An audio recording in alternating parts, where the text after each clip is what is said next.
ये स्टीमर का प्रॉब्लम है। इस प्रॉब्लम में काफ़ी बच्चों को बहुत कंफ्यूजन होता है। तो आपको एक चीज़ ध्यान रखना है, जैसे कोई स्ट्रीम या नदी है तो वो हमेशा ऐसे फ्लो करता है इस डायरेक्शन में। तो स्टीमर अगर नीचे जाएगा तो स्टीमर का जो भी स्पीड है और नदी का जो भी स्पीड है वो ऐड हो जाएगा। जब स्टीमर ऊपर की तरफ जाएगा, मतलब लाइक ऐसे सोचिए, जब डाउनस्ट्रीम जाएगा तो स्टीमर का स्पीड प्लस स्ट्रीम का स्पीड ऐड हो जाएगा। जब अपस्ट्रीम जाएगा,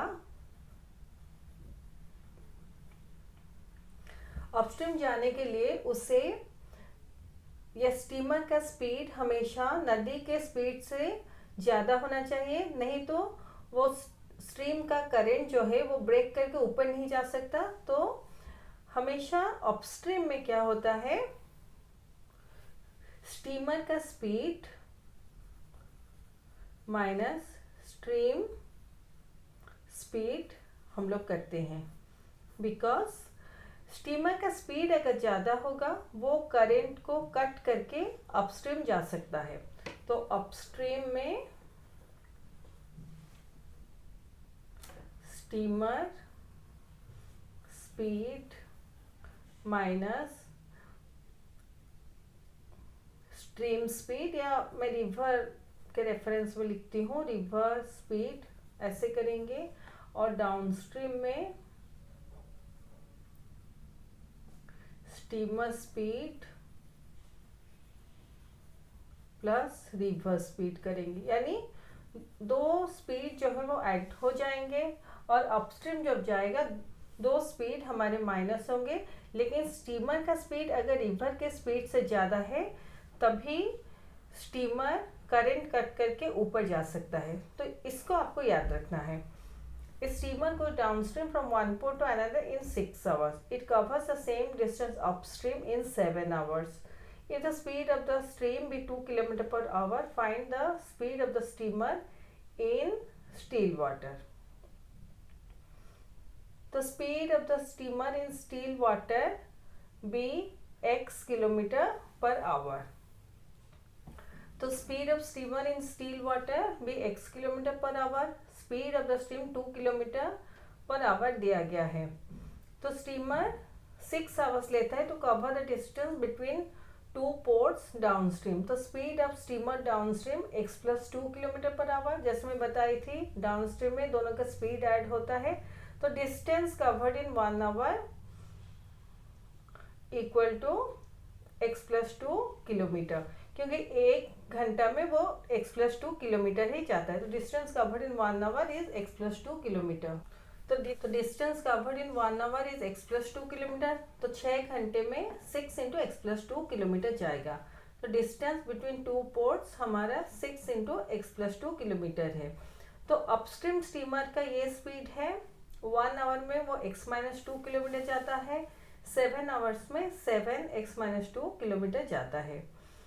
डिस्टेंस कवर्ड इन 7 आवर्स। अभी देखिए जो डिस्टेंस बिटवीन टू पोर्ट्स है, ये पोर्ट 1 और पोर्ट 2 दोनों का डिस्टेंस सेम है। एक डाउन स्ट्रीम में स्टीमर जाता है, एक अप स्ट्रीम में जाता है, लेकिन डिस्टेंस तो सेम है। तो डिस्टेंस ये और ये डिस्टेंस दोनों हमारा सेम है।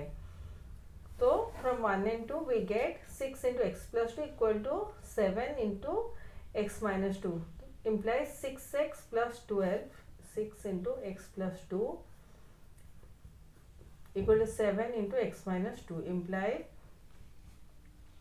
6 into x 6x plus 6 into 2 12 equal to 7 into x 7x minus 7 into 2 14, implies 6x plus 7x minus 7x करेंगे, माइनस 14 है प्लस 12 है, ऑपोजिट साइड में जाके माइनस 12 हो जाएगा। इम्प्लाई ये दोनों को माइनस करने से हमारा माइनस 6 आता है, क्योंकि प्लस 6 माइनस 7 दोनों के साइन ऑपोजिट है, इसलिए हम लोग 7 माइनस 6 करेंगे 1, और बड़े नंबर के सामने माइनस का साइन, तो ये -1 हो जाएगा। तो -1 into x equal to -1x। तो -1x हम लोग नहीं लिखते, इक्वल टू -x ही लिखते हैं। तो ये -6 हो गया इक्वल टू -26। दोनों के साइन सेम है, इसलिए 14 + 12 26 करके हम माइनस का साइन लगा देंगे, माइनस माइनस कैंसिल हो जाएगा, इम्प्लाइज x इक्वल टू 26। तो speed of steamer in still water is 26 km/h। ये वेरिफिकेशन है। Speed of steamer downstream 26 + 2 = 28 km/h। Speed of steamer upstream equal to 26 - 2 24 km/h। Distance covered in 6 hours while going downstream = 6 × 28 = 168 km। ये देखिए 28 × 6, 6 8 जा 48, 8 रखे 4, 6 × 12 + 4 16। Distance covered इन 7 hours while going upstream = 7 × 24 = 168 km। क्योंकि दोनों distance same है तो हम लोग राइटली इस क्वेश्चन को सॉल्व किए हैं। तो ऐसे ये स्टीमर के प्रॉब्लम्स हम लोग सॉल्व करेंगे। इसमें कुछ कंफ्यूजन होने की ज़रूरत नहीं है।